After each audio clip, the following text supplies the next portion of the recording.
Yeah, so I've been working most of my life, but when I did sort of jump out and take the risk to become an entrepreneur, most people in my family were shocked and surprised because, again, with the influence of my background, it's normally you come here to this country, get a good job, buy a house, or get a good education, buy a house, and you're sort of on this path.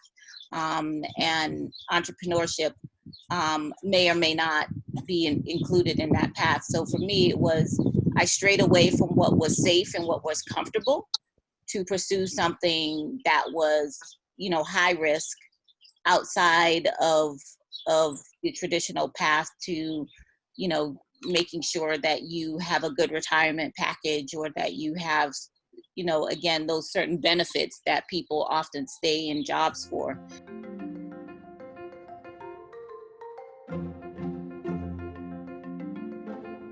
I will stick with, being an entrepreneur and the work that we're doing now. It's been more of an uphill battle, raising funds, and I have to go into spaces where there's not a lot of Black and brown people in the tech space. So when I'm there making my pitch or selling the concept, um, I think oftentimes it's treated with some skepticism. Whereas I know that if I were a different race, that some of the hurdles and the barriers that I would have to address, that I now have to address, would not be there, right?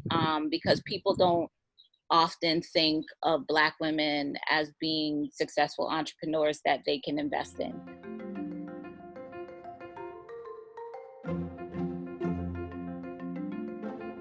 So I have a social venture. So it basically has, that sort of third bottom line, which is to do well in the community. And so before the pandemic, we were able to offer our services in person, of course, and our classes in person. And then as the pandemic hit, we had to switch to online.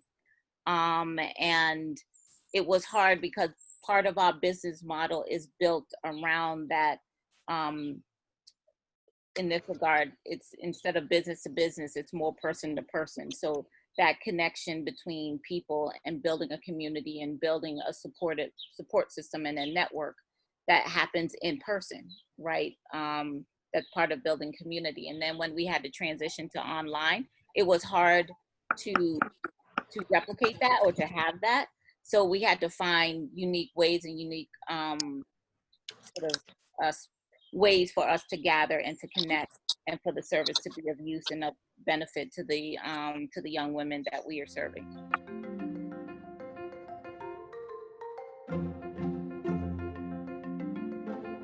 I mean, we had interest and we had investments prior to the Black Lives Matter movement, but that or this period and that incident around George Floyd certainly galvanized it, right? And so it gave people specific businesses and a target, to go after. And so for us, people came to us and sought out our services or sought to invest in the business, the concept and what we were doing, because again, it fell in line with sort of the social atmosphere that we're living through.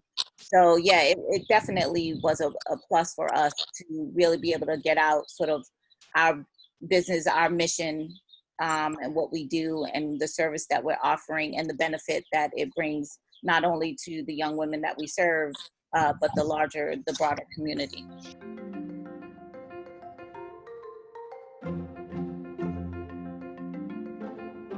But for our business, I think the impact has been good because it's put a spotlight on the idea of moving people out of being essential workers, and educating them and giving them the skills and the tools so that they can have the flexibility to work from home. So it's been good for us in terms of highlighting the need to create an additional tech pipeline, particularly for Black and Brown young women, so that they can have the flexibility and the opportunity to gain the skills and tools that they would need to move into the tech space, but also that will begin to help them build wealth and build equity, so that they can have the opportunity to work from home and not be, susceptible to contracting the coronavirus because you have to be, work in a service sector, right? And we know that Black and Brown people have more higher incidences of contracting the coronavirus and passing away from it. And most of us are also working in the service sector. So it's been beneficial for us and to get more people to take a look at our business model and the benefits it provides.